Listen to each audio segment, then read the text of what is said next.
apakah seorang cepu diperbolehkan untuk menjual narkotika?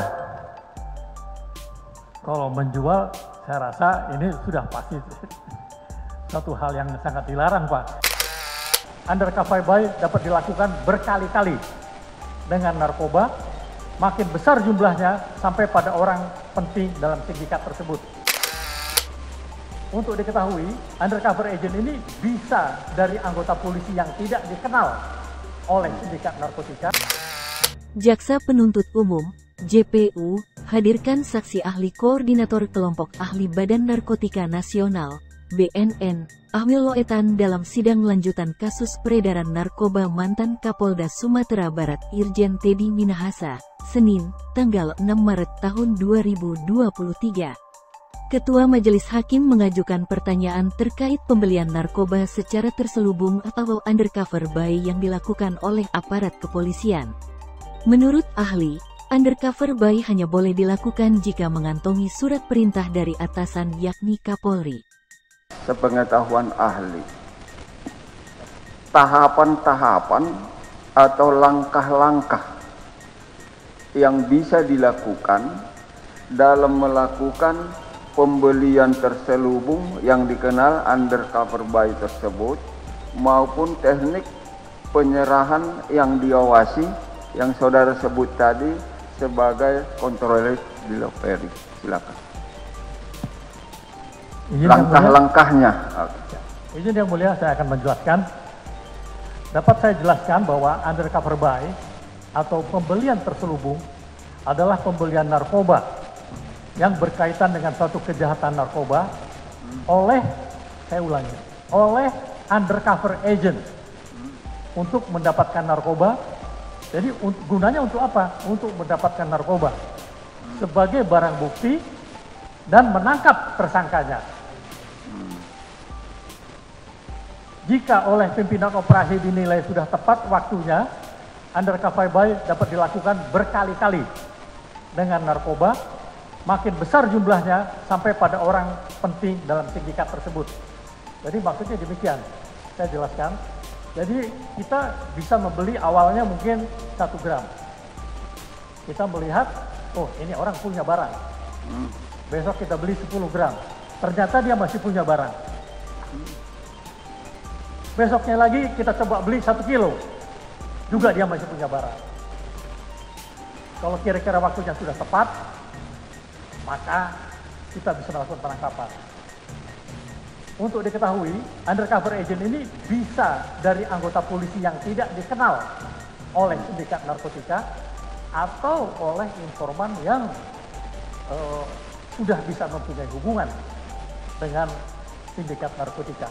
Karena kalau tidak, mereka tidak akan mau melakukan jual beli ini, dan ini pasti akan, undercover buy ini pasti akan gagal. Baik, sepengetahuan ahli, tadi kan langkah-langkahnya sudah. Dalam hal melakukan, ini kan yang melakukan kan hanya polisi yang bisa ya, begitu?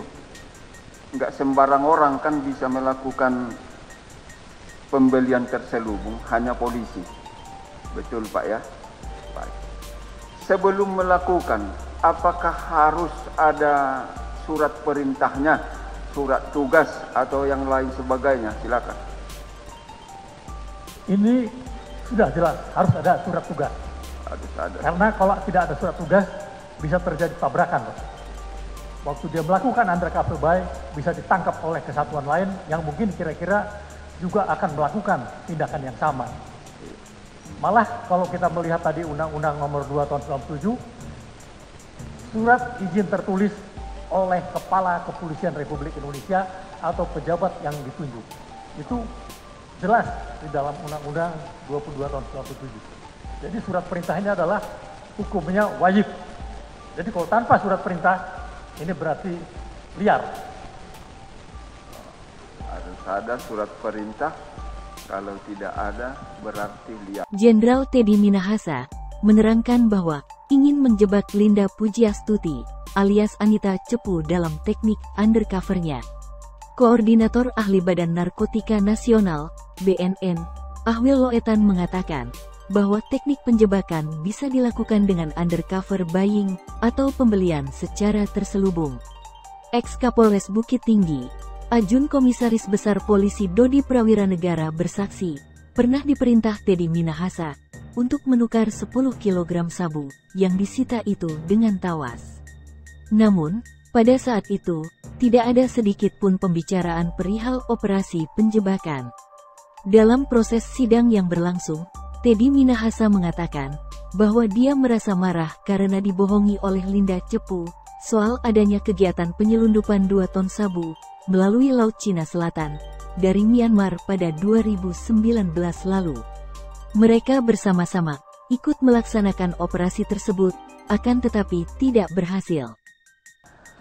Apakah ahli mengetahui apa itu istilah cepu di dalam dunia pemberantasan tindak pidana narkotika? Jadi cepu itu sebetulnya kalau di kita itu bahasa pasarannya Pak, bahasa Betawi Pak. Bahasa kerennya tetap adalah informan Pak. Itu bahasa internasionalnya Pak. Makanya saya katakan tadi, untuk membuat seorang informan itu mata pelajarannya 1 semester Pak. Namanya informan handling. Jadi kalau cepu itu hanya orang bilang mungkin bahasa Betawi itu Pak. Ya? Baik. Sehingga atau bahasa di kalangan mereka sendiri gitu. Oke, kami lanjut. Apakah seorang cepu namanya dapat dimasukkan ke dalam surat perintah operasi pemberantasan narkotika? Kalau misalnya orang ini adalah orang yang sudah sangat dipercaya oleh penyidik dan sudah melalui tes case beberapa kali kasus, bisa saja Pak. Bisa saja. Apakah seorang cepu dapat melakukan pembelian secara terselubung dalam melakukan pengungkapan peredaran narkotika? Itu juga bisa terjadi, itu yang disebut dengan undercover agent Pak. Jadi saya sebutkan tadi, undercover agent itu bisa dilakukan oleh anggota polisi yang tidak dikenal oleh sindikat, atau kita menggunakan undercover agent dari informan yang juga tidak dikenal oleh sindikat. Oke. Terakhir Pak, pertanyaan saya. Apakah seorang cepu diperbolehkan untuk menjual narkotika? Kalau menjual, saya rasa ini sudah pasti satu hal yang sangat dilarang Pak. Semua orang juga dilarang Pak. Anggota biasa dilarang, anggota polisi juga dilarang. Apalagi yang menganggap dirinya informan. Sangat-sangat dilarang Pak. Terima kasih ahli.